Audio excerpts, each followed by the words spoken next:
வணக்கம். இன்னைக்கு நான் கட்டிங் பண்ணுறது நார்மல் கட்டிங் ப்ளவுஸு. டெய்லி போடுறது கிராஸ் கட்டிங் ப்ளவுஸு கட்டிங் போடுற மாரி அப்படியே வீடியோ போட்டிருப்பேன். அது வந்து நம்ம பேக்கு பீஸ் வெட்டினதுக்கப்புறம் அதை எடுத்து கிராஸில் போட்டு வெட்டுவோம். இப்போ அதே பீஸை வந்து நேரில் போட்டு வெட்டும்போது இது நேர் கட்டிங் ப்ளவுஸு பெரியவங்க போடுறது. அப்புறம் இந்த வீக்கில் வந்து என்கிட்ட டெய்லரிங் கிளாஸ்க்கு ஒரு 5 ஸ்டூடெண்ட்டு ஜாயின் பண்ணியிருக்காங்க. நெக்ஸ்ட் மந்த்தில் வந்து ஒரு 3 பேர் வரதா பேர் கொடுத்துட்டு போயிருக்காங்க. அப்போ ஃபர்ஸ்ட் நாள் வந்து ஜாயின் பண்ண அன்னைக்கு எங்களுக்கு ஓரளவுக்கு பேசிக் தெரியும். பேசிக்னா நூல் கோர்த்து தையல் ஓட்டுறது தெரியும். அ அப்படின்னு சொல்லியிருந்தாங்க. பேசிக்கே தெரியாதவங்கன்னா பெடல் போடுறது, நூல் கோர்க்கறது, பாபின் லாக் பண்ணுறது இதெல்லாம் நம்ம சொல்லிக் கொடுக்கணும். அது தெரிஞ்ச கண்டிஷனில் வந்திருந்தாங்க. அப்புறம் சரி ஓரளவுக்கு தையல் தான் நேர் தையல் ஓட்ட தெரியுதுன்னு சொல்லி ஸ்ட்ரெயிட் தையல் ஓட்ட சொல்லி செக் பண்ணி பார்த்துக்கிட்டேன். அதுக்கப்புறம் நார்மல் இன்ஸ்கர்ட் ஆயாங்கலாம் கட்டுற மாரி இன்ஸ்கர்ட்டு அந்த சொசைட்டி வேஷ்டியில கத்துக் குடுத்தேன். எல்லாருமே ஆளுக்கு ஒரு இன்ஸ்கர்ட் தச்சு எடுத்துட்டு போயிட்டாங்க. அடுத்து வந்து நாங்க எங்க பொண்ணுங்களுக்கு பாவாடை தச்சு மேலே பாடி கவுன் வச்சு மேல் சட்டை தைக்கணும் அப்படின்னு சொல்லி கேட்டிருந்தாங்க.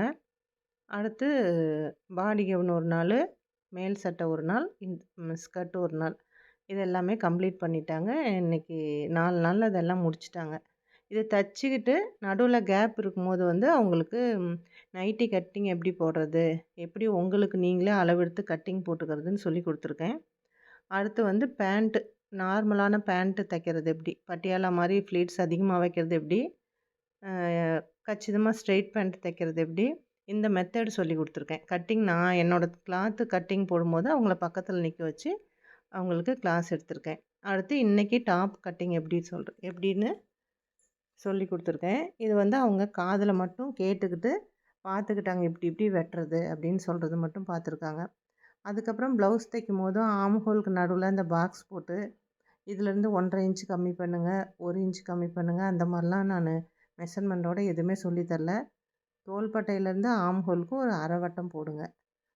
இந்த பக்க கழுத்துலேருந்து முன் கழுத்துக்கு நேரா வந்து ஒரு வளைவு போடுங்க அப்படின்னு ரொம்ப சிம்பிளா தான் சொல்லிக் குடுத்துருக்கேன். ஏன்னா அப்படி சொல்லிக் குடுக்கும்போது தான் அவங்களுக்கு கத்துக்கிறது ரொம்ப பெரிய விஷயம் இல்ல, ஈஸி தான் அப்படிங்கிற மாரி எண்ணம் வரும்.